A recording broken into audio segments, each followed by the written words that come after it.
जय श्री राधा माधव।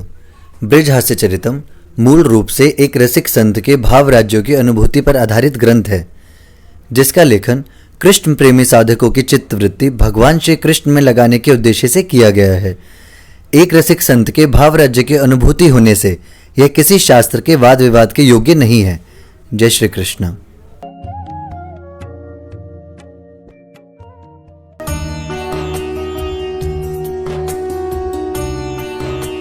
बाबूजी बाबा की, देवर्षि नारद जी महाराज की, श्रीमन नारदीन कुंज की, कुंज बिहारी बिहारणी जू की, माधव प्यारे की, प्राण हमारे की, नैनन तारे की, बंसी वारे की, अलबेली सरकार की, करुणामयी सरकार की, कृपामयी सरकार की। जय जय श्री राधे श्याम।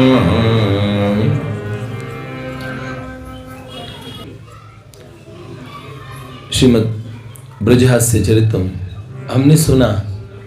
पहले उसका प्रारंभिक वो बोलते,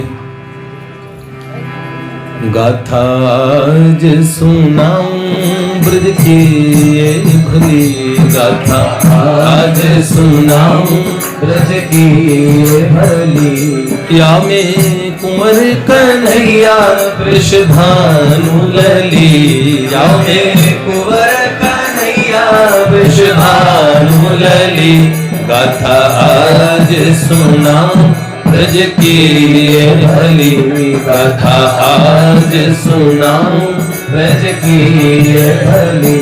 है रस के हैं सिंधु, रस के हैं सिंधु, रस के हैं सिंधु प्यारे कुंवर कन्हैया, ऐसी ही रस भरी यशोमती मैया, आओ गुल्ले गुल्ले आके बाबा रसगुल्ले, दाऊ गुल्ले गुल्ले आके बाबा रसगुल्ले, भानु लली मिश्री की डली, आज सुनाऊं ब्रज की भली, गाथा आज सुनाऊं ब्रज की भली।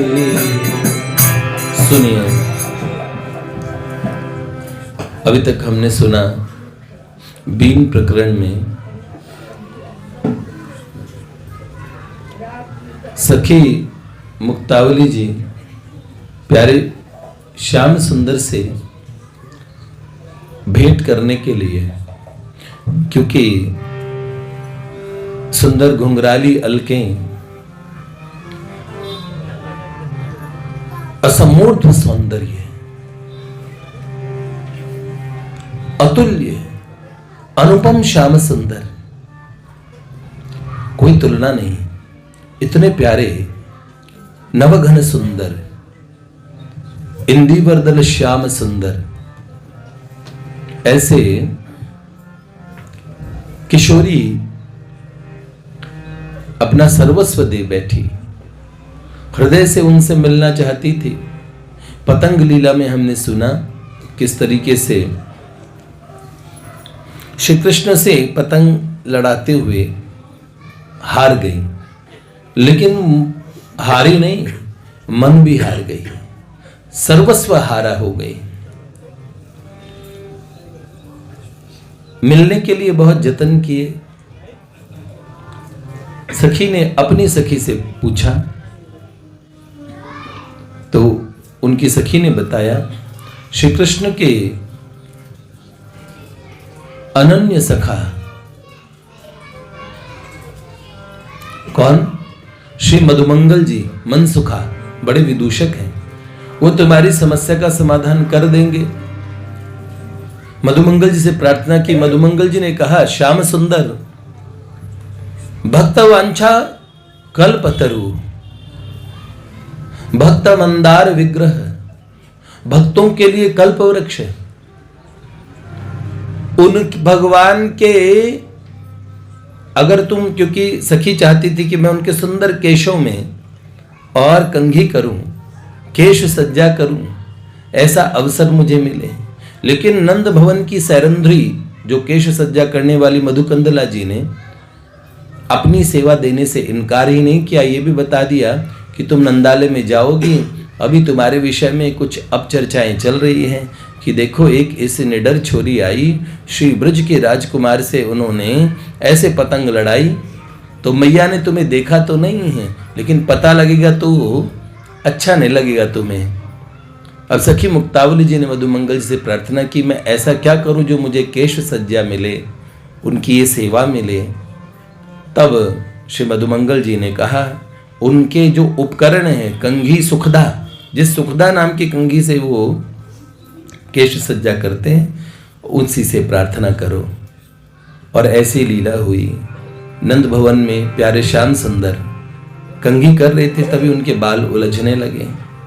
उन्होंने कहा ऐसा क्या हुआ, अपनी ताई जी से कहा, देखो ताई जी आज मेरे बाल नहीं संवर रहे हैं। और सुंदर शीशे के आगे शरदिंदु जो शीशा है जिसके सामने ठाकुर जी अपने केश संवार रहे हैं, नित्य किशोर, महानतम सौंदर्य, नित्य देव जिन्हें देखने के लिए, दर्शन के लिए लालायित रहे, ऐसे प्रभु को स्पर्श कर पाना अपने आप में बहुत परम सौभाग्य है।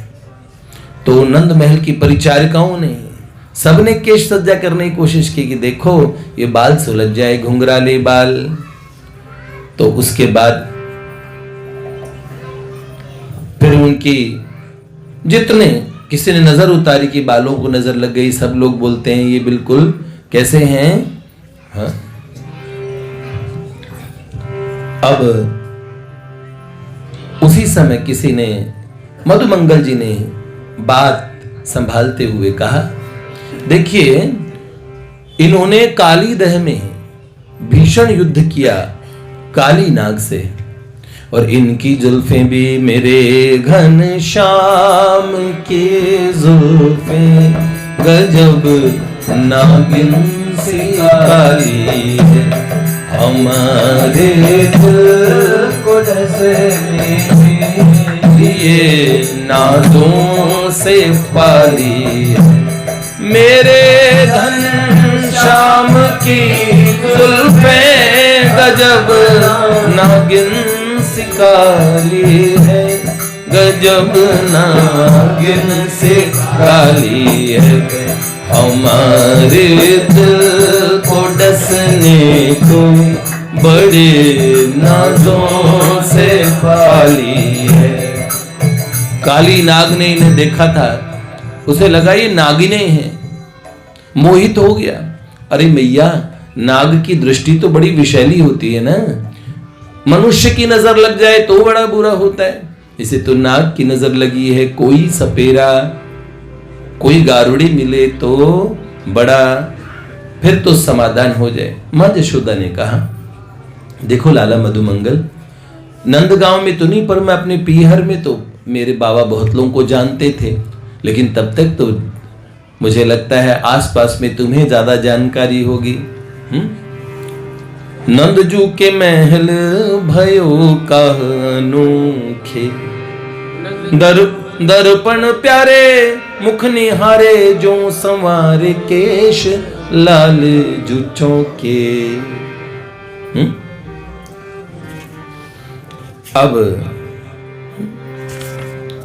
सब लोगों ने अलग अलग कोशिश करके देख ली, उनकी ताइयां, इनकी चाची अतुल्या, कुबला, सब ने, 2 छोटे चाचा हैं, 2 बड़े ताऊ हैं, सब लोग घर के लोग, घर की नंद महल की परिचारिकाओं ने सबने बाल संवारने की कोशिश की, करंज फलों से, रीठा आंवला से सर धुलवाया, तदपि नहीं हुआ। तो फिर नजर उतारने के उपक्रम शुरू हुए। अब मधुमंगल जी ने उपाय बता दिया, कोई गारुड़ी मतलब कोई सपेरा या सपेरन अगर मिल जाए तो, और मैया मुझे मालपुओं का भोग लगाना है, क्योंकि मैंने समाधान बताया है। मधुमंगल बड़े मजाकिया हैं, हर बात बात पे हंस देते हैं। तो मां ने कहा, अकुलाई मां बोली न जानू मैं, पतो सपेरे सपेरिनियों के। मुझे सपेरे सपेरिनियों को पता कैसे लगा? मैं तो नंद भवन में मेरे लाला की सेवा में लगी रहती हूँ। मेरे पीहर जानकार बड़े हैं मंत्र और जड़ी मणियों के, है मंत्र और जड़ी मणियों के। नंद जू के महल भयो क्या अनोखे, नंद जू के महल भयो क्या अनोखे। दर्पण प्यारे मुख निहारे ज्यों संवारे केश लाल जू चौंके। दर्पण प्यारे मुख निहारे ज्यों संवारे केश लाल जू चौंके। और तभी नंद भवन की गोविंद की गली में आवाज सुनी, क्या?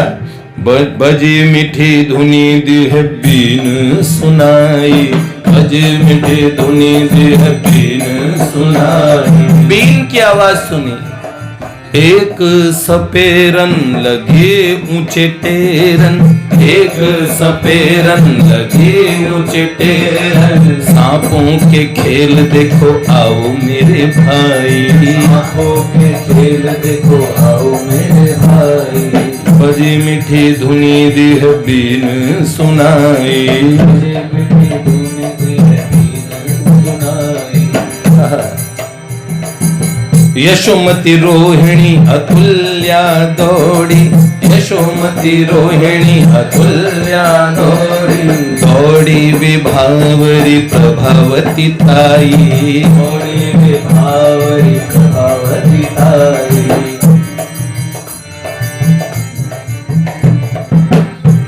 माए दौड़ने लगी। अरे देखो, अभी तो हमारे लाला को नजर लगी, हम बात कर रहे थे कि वो सपेरे को जानकारी होती है। वो अगर कोई सपेरा नजर उतार दे तो विषैली नजर हट जाती है। उन्हें मंत्र की, मणियों की, जड़ी बूटियों की बड़ी जानकारी होती है। रोहिणी मैया दौड़ी। भगवती प्रभावती, यशोदा देखो हम बात ही कर रहे थे, भगवान बड़े नारायण हम पे बड़ी कृपा करते हैं। हाय हाय।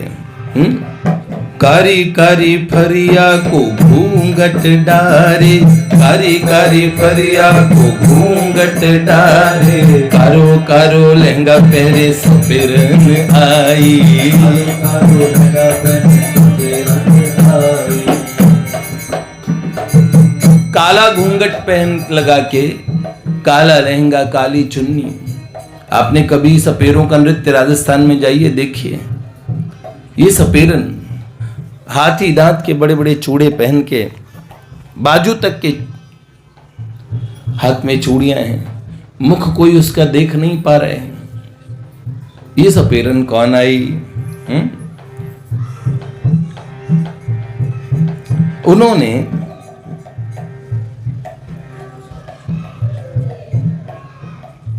देख सपेरन को कुबला का की पुनी, हाथ पकड़ के रोके।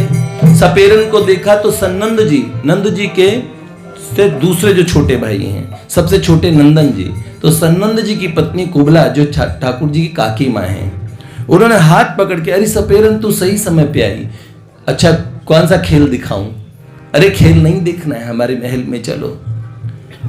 एक नजर सखी ने नंदालय को देखा, बड़ा सुंदर नंदालय, वैकुंठ की शोभा भी नंद भवन के आगे कुछ नहीं।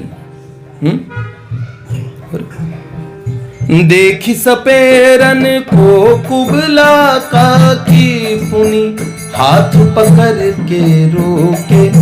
बोली शुभदा लाली आ गई, आज एकदम ठीक तुमों के, आज एकदम ठीक तुमों के।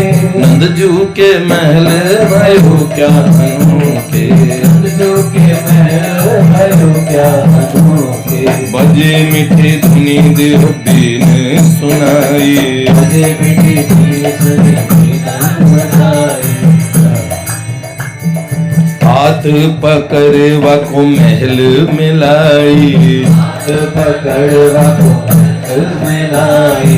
कहने लगी मैया टोना लग्यो है कन्हाई, कहने लगी मैया टोना लग्यो है कन्हाई।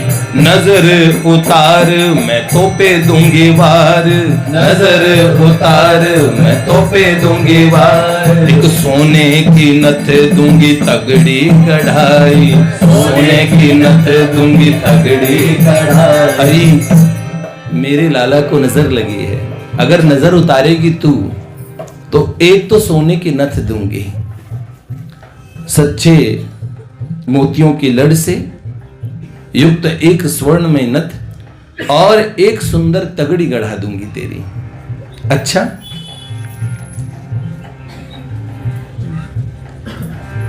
भरी अचरज गारुड़िनी प्यारे, नंद महल की छवि अवलोके,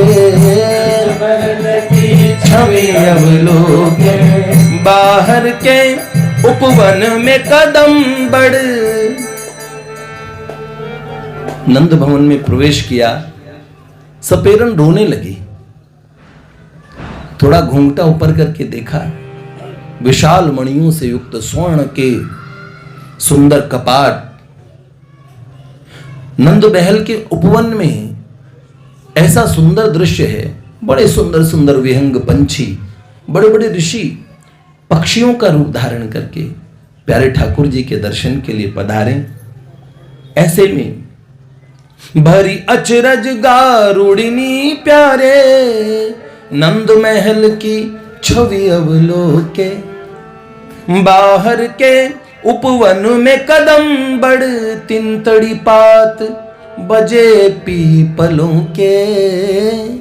तिनतड़ी का शालमली शातमली कदम के बढ़ के, बाहर का जो उपवन है एक से एक अमरूद, लीची, कटहल, पेरुक दाड़िम सेब खुमानी, अमुआ की डार कोयलियां कोके। मोर नचे बहु पपीहे की पिहू पिहू, शीतल सुगंध पवन के झोंके, शीतल सुगंध पवन के झोंके। नंदजू के महल बयो का अनोखे। चिंतन उनके प्रांगण में पहुंच जाए तब आपने श्रवण किया और मैंने सुनाया। नहीं, लाभ नहीं है। एक बार भूले भी, करोड़ों आवरण से युक्त भी श्री कृष्ण की एक छवि जो आपके माइक मन में भी आती है, आपको भवसागर पार करने के लिए उतना ही बहुत है। लेकिन पंचम प्रेम पुरुषार्थ, पंचम पुरुषार्थ प्रेम को पाने के लिए पुनश्च पुनश्च उनके चिंतन का अभ्यास करना चाहिए। लौल्यम ददाति इति लीला, जो उनमें आकर्षण दे वो लीला होती है।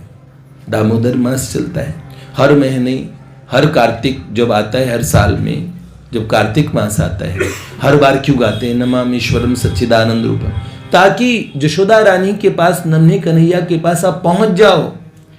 आपके मन के किसी, आप धुंधला ही सही, एक दृश्य आपको दिखे, यशोदा बियो लोखला धाव मानम, कैसे रो रहे हैं, कैसे मां बांध रही है। वरम देवम मोक्षम न मोक्षा वधिम वा, न चान्यम वृणे हम वरेशादपि है। हम भगवान से प्रार्थना करते हैं ना, क्योंकि दामोदर भक्तिबद्धम है, इसलिए उस लीला का चिंतन करना चाहिए।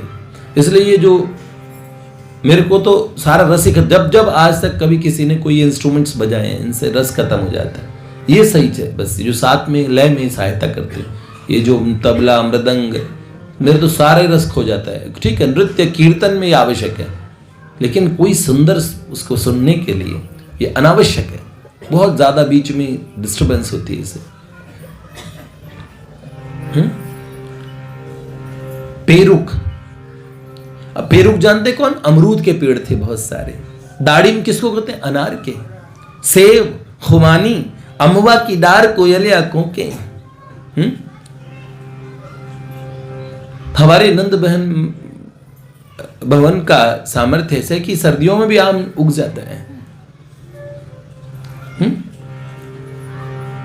सोचे मन में ब्रह्मा शिव, रज धारे मस्तक इन गलियों के धारे।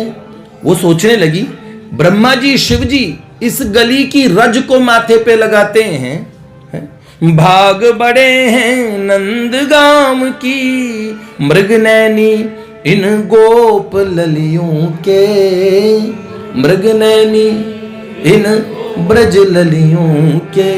नंदजू के भवन नंदजू के महल भयो कह अनोखे, माधव के विधु बदन निहारत प्राण रहत है इन अलियों के। माधव का विधु वदन चंद्रमा जैसा सुंदर वदन निहार के ये जीती हैं ब्रजांगनाएं, प्राण रहते हैं इन अलियों के। भृंगिनी सी चिपटी रहे वे इन्हें, ये भी भृंग हैं इन कलियों के।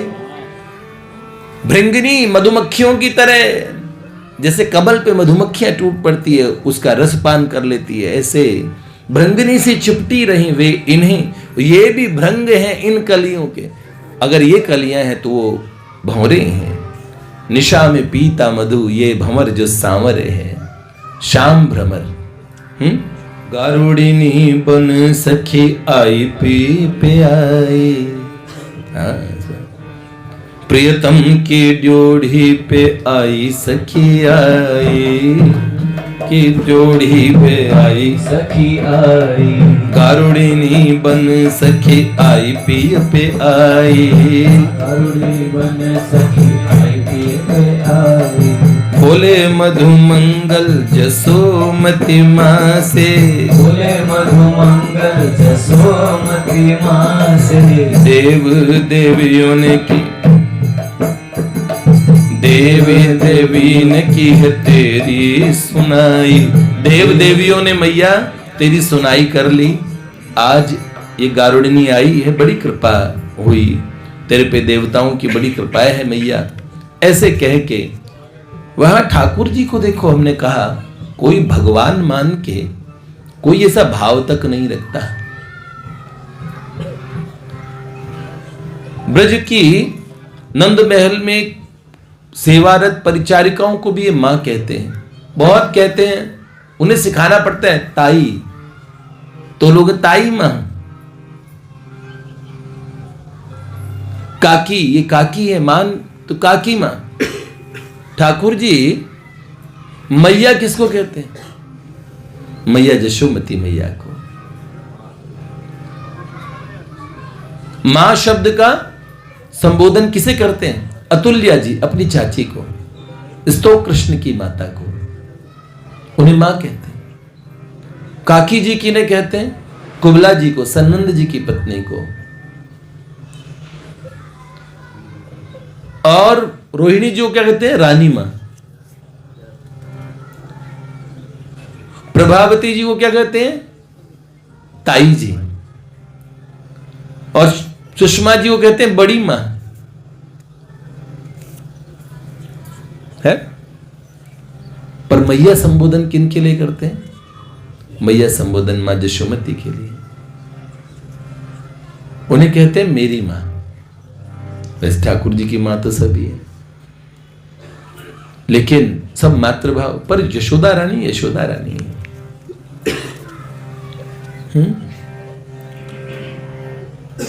उस गारुडिन ने कहा, मां जो आपके नेत्र नैनों के तारे हैं, एक बार उन्हें बुलवाइए, मैं देखो कितनी नजर चढ़ी है। और तभी प्यारे श्याम सुंदर आके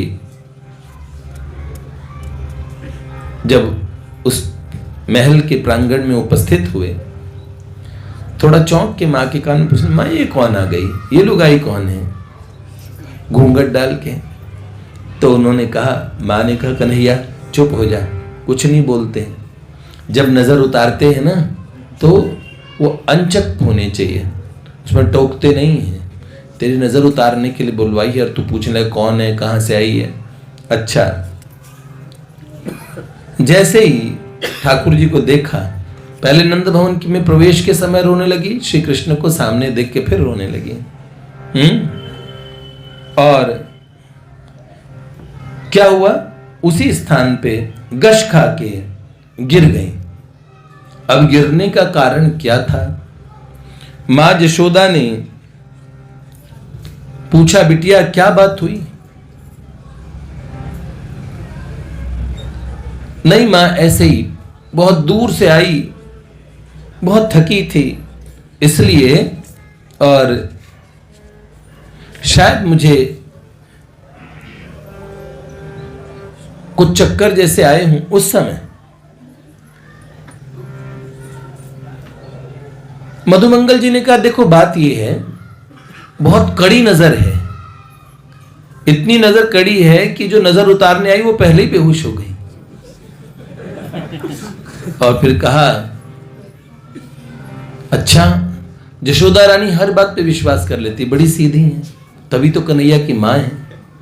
उन्होंने कहा, ये नजर के प्रभाव से ये सखी गश खा गई। तब उन्होंने कहा, देखो, घूंघट धारण किए हुए उस सपेर ने कहा, मुझे एक ऐसे स्थान पे जहां एकांत हो तो वहां ले चलो, मैं वहां नजर उतार दूंगी, पर कोई की, क्योंकि नजर उतरेगी तो किसी दूसरे पे न चढ़ जाए, इसलिए ऐसी व्यवस्था कर दो। अब क्या हुआ, उन्होंने कहा,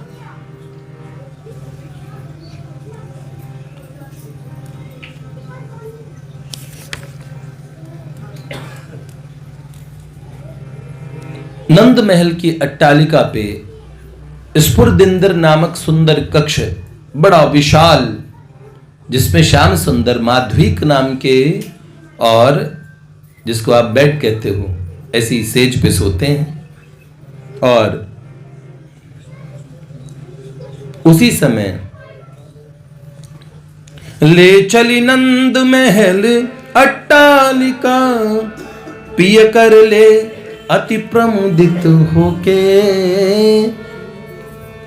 अपने प्रियतम श्याम सुंदर का हाथ पकड़ के बीन बजाने वाली उस अट्टालिका में, उनके उस कक्ष में जब उन्हें ले गई, मंडलाकार मणिमय कक्ष वो, बढ़ वैकुंठ से अगणित होके, अगणित वैकुंठों से भी बढ़ के वो सुंदर कक्ष।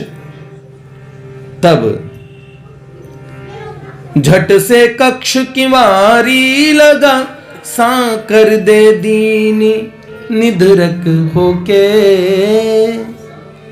कक्ष बंद किया, कुंडी लगा दी, फेंकी उतार जो पट घूंघट हरी, मुक्ता तू कहलाल जो चौके। जैसे ही घूंघट उतारा था कुंजो, अरे मुक्ता तू यहां पहुंच गए, और ये काले काले कपड़े पहन के हंसने लगे। तो नेत्र नीचे करके सखी ने कहा, सब आपको ही आते हैं पैतरे, कुछ कुछ हमें भी आते हैं, इस ब्रज में रह के यहाँ के हवाओं में पैतरे सीख जाते हैं। लंगर मोते डगर चलत करे रार। तो उन्होंने कहा, प्यारे श्याम सुंदर, तुमरे दरस को ये भेष बनाए, लाल जूने हंसी कंठ लगाए, मेरे मधु भैया है ये बात बनैया, सखी माधुरी मेरी कीनी सहाई। क्योंकि कक्ष के बाहर पैरे में सखी माधुरी जी को कहा, ये मेरी सहेली, ऐसे तो बता नहीं सकते कि मेरी सहेली है, तो कहा कि इन्हें कह दीजिए ताकि ये कक्ष के बाहर रहें। किसी परिचारिका को उन्होंने ये नहीं कहा कि इन्हें कहिए, इन्हें कहिए। मुक्तावली जी, उनके साथ 4 सखियां, हमने बोला था ना, मेरे छत पे मेरे संग संग मेरी कितनी 5 सहेली थी, 5 सखियां, इनको मिला के कोई 6। उनमें अधिकांश के चरित्र ब्रजहस्चरितम में आएंगे। गाथा आज सुनाऊं ब्रज के भली, गाथा आज सुनाऊं ब्रज की भली। या में कुंवर कन्हैया वृषभानु लली, या में कुंवर कन्हैया वृषभानु लली।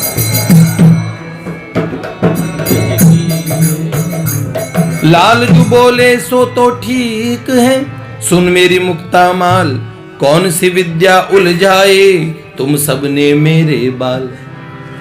ऐसी कौन सी विद्या की है जो मेरे सारे घुंघराले बाल आपस में उलझ गए, कोई मंत्र का प्रयोग किया क्या?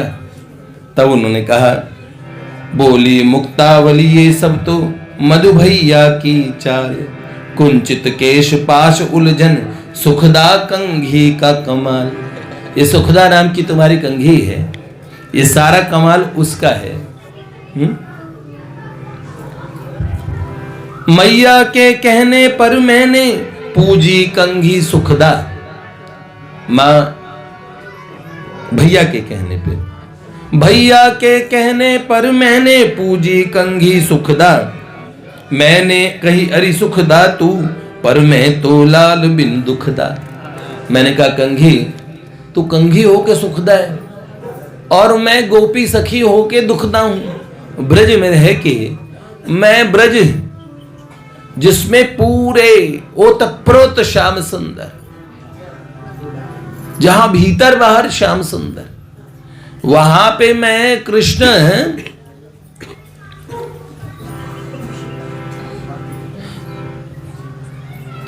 श्री कृष्ण विरहिणी के रूप में मुझे रहना पड़े तो कंघी तू भी सुखदा है पर मैं तो दुखदा हूं, मेरा दुख दूर कर दे सखी। मैंने कही अरे सुखदा तू लाल की, उलझा कुंचित कच राशि, जन्म जन्म के लिए बनूंगी सखी मैं तेरी निज दासी। अरे सखी मैं जन्म जन्म तक तेरी दासी बनूंगी अगर तू एक काम कर दे, कन्हैया के बाल इतने उलझा दे कि वो मेरे अलावा तू मेरे हाथ में आए तब तक सुलझे ही ना है।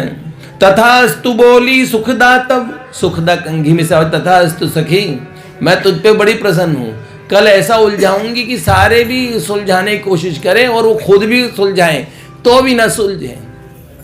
अब भगवान भी ना सुलझा सके, ये सुखदा ने बोला मैं भी कोई चीज हूं हैं।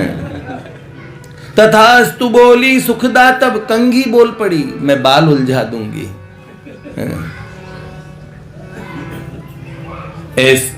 तथास्तु बोली सुखदा, तब ऐसे घटो ये घटनाक्रम, नजर लगी काली की ये मधु भैया ने फैलायो भ्रम। ये मधुमंगल जी ने कहा काली नाग की नजर लगी है, कोई सपेरन चाहिए। तो उन्होंने कहा देखो विशैली नजर उतारने के लिए मैं आई हूं ना। और उसी समय अब मैं आपकी सैरंध्री की सेवा करूं, ऐसा सुअवसर मुझे प्रदान कीजिए। पूरा करने आई हूं मैं आज वही संकल्प, मधुमंगल भैया ने बतलायो मोहे ये विकल्प। युगन युगन की बाट जोहती रही नाथ इस क्षण की, केश सज्जा मुझसे करवाओ, करो पूरी मेरे मन की, शिलाडली लाल की। अब आगे का घटनाक्रम यहां तक तो हमें आपको बेस बताया है, अब जो है क्लाइमेक्स बड़ा सुंदर है।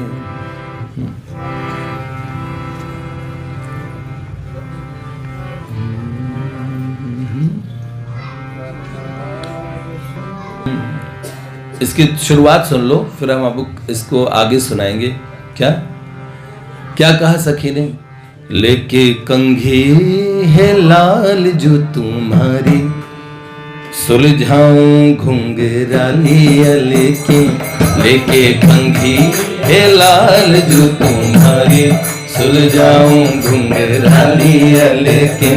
जादूगारी ये आँखियां तुम्हारी, मर जाऊं न झपकाओ पलके, जादूगारी ये आँखियाँ तुम्हारी, मर जाऊं न झपकाओ पल के कंघी हे लाल जो तुम्हारी, सुलझाऊं घुंघराली अलके लेके कंघी है लाल जो तुम्हारी, सुलझाऊं घुंघराली अलके जादूगारी ये आँखियाँ तुम्हारी, मर जाऊं न झपकाओ पल के जादूगारी ये आँखियाँ तुम्हारी, मर जाऊं न झपकाओ पल।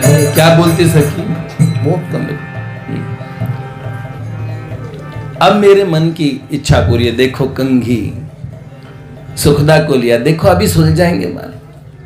और क्या कहा? आओ बैठो सिर रख मेरी गोद में, हम देखते रहे शीशे महोद में। आप अपना मस्तक मेरी गोद में रख दीजिए, ये महोद शीशा है ना, इसमें देखते रहेंगे दोनों, हैं? फिर क्या कहा? महोद बहुत विशाल दर्पण है, हम देखते रहे शीशे महोद में, सब जायज है प्यार और जंग में, शीशे देखो हम जचते कितने संग में। शीशे में देखो हम कितने जच रहे हैं साथ में, हैं? तुम्हें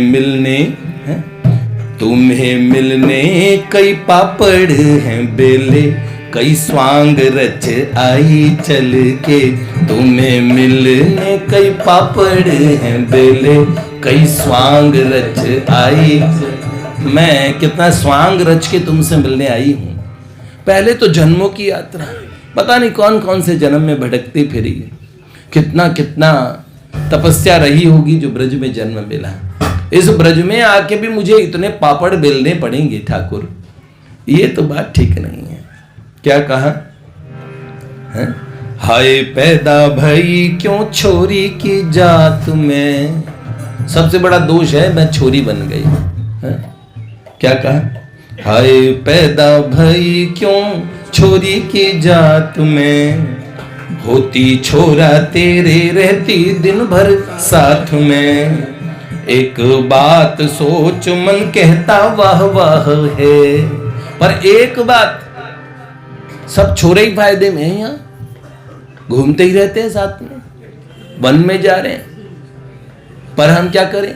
सास से पूछो, उनसे पूछो, उनसे पूछो, हमें तो भैया। तो क्या कहती है सखी? एक बात, पर एक बात हमारे साथ बहुत अच्छी है। क्या? एक बात सोच मन कहता वाह वाह है, नहीं होता छोरे से छोरे का ब्याह है। हाँ, क्या कहा? सुनो साथी तुम दिए और मैं बाती, रहूंगी दिन रात जल के। सुनो साथी तुम दिए और मैं बाती, रहूंगे दिन रात जल के। लेके कंघी है लाल जो तुम्हारी, सुलझाऊं घुंघराली अल के। जादूगारी ये आँखियाँ तुम्हारी, मर जाऊं न झपकाओ पल। तुम्हारे नेत्र इतने सुंदर हैं, इतना ज्यादा नहीं झपकाना चाहिए, क्योंकि नेत्र झपकाने से दृगंत चारु सायकम ऐसे बाण निकलते हैं, हम मर न जाएं। और कहा ओहो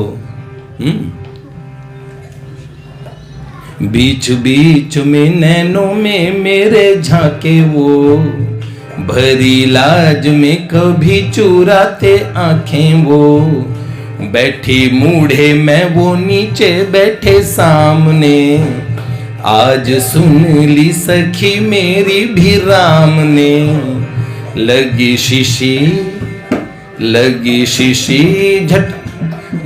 शीशी झट निकाल के लगाने, मैं आंवले को तेल मल के। लगी शीशी झट निकाल के लगाने, मैं आंवले को तेल मल। मैंने आंवले का तेल निकाला अपने, और पूरी तैयारी करके आई थी। अरे भगवान के कोई केस सुलझाए, क्या बात है। कोई उनका चरण संवाहन करे, क्या बात है। कोई उन्हें अपने हाथों से खिलाए, क्या बात है। अब उन्होंने कहा, और उसी समय सखी ने कहा, मैंने चांद ढका ओढ़नी के पल्ले में। मैंने चांद को आज ओढ़नी के पल्ले से ढक लिया। चांद तो इनका नाम गोपाल सहस्रनाम में आता महाचंद्र है। ये चंद्र नहीं है, ये महाचंद्र है। मैंने चांद ढका ओढ़नी के पल्ले में, सुलझाती दे उंगली बालों के छल्ले में। बाल सुलझा रही थी, कैसे? कभी खींच लेती उनके दोनों गाल में, कभी प्रीति की मोहर देती भाल में। भाल मतलब माथे पे। जब शर्माते ये मैं कहती, आय हाय हाय छोरे हैं कैसे आजकल के। अरे हमसे ज्यादा शर्मीले तो आप हैं। अब सखी ने विजय कर ली, जीत गई। और तभी क्या हुआ आगे, क्योंकि हमने थोड़ा सा बताया है, इसका क्लाइमेक्स कल ये समापन हो जाएगा। लीला सुंदर लगी। ठाकुर जी की एक सखी ने उन्हें उनकी गली में पकड़ लिया और उन्हें कहने लगी, सबसे बड़ी बात है उनके नित्य राज्य में पहुंचना। वहां रहने वाला एक जर्रा भी,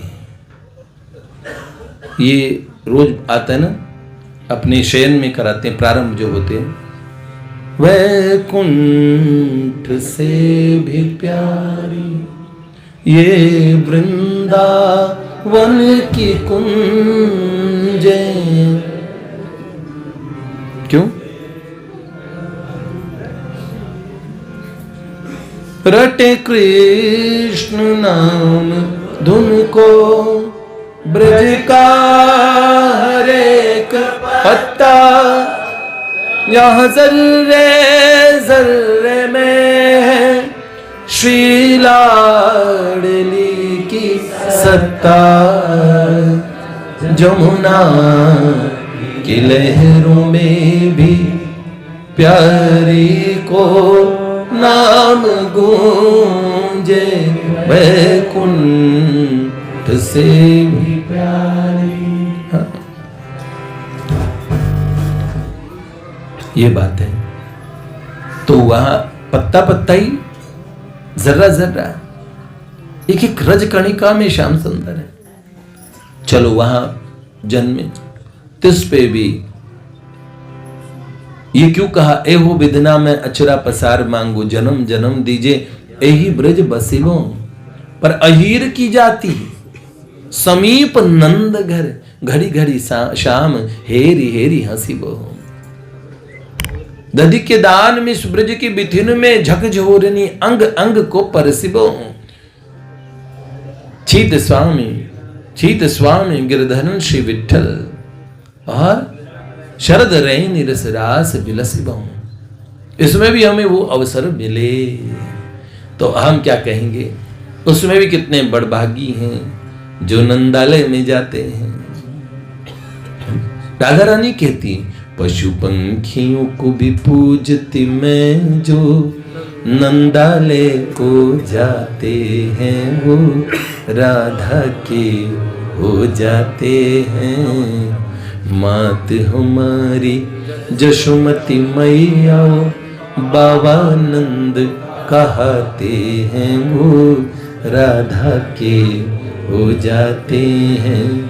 जीवन धन प्राणेश नाथ जो कृष्ण नाम नित गाते हैं, वो राधा के हो जाते हैं।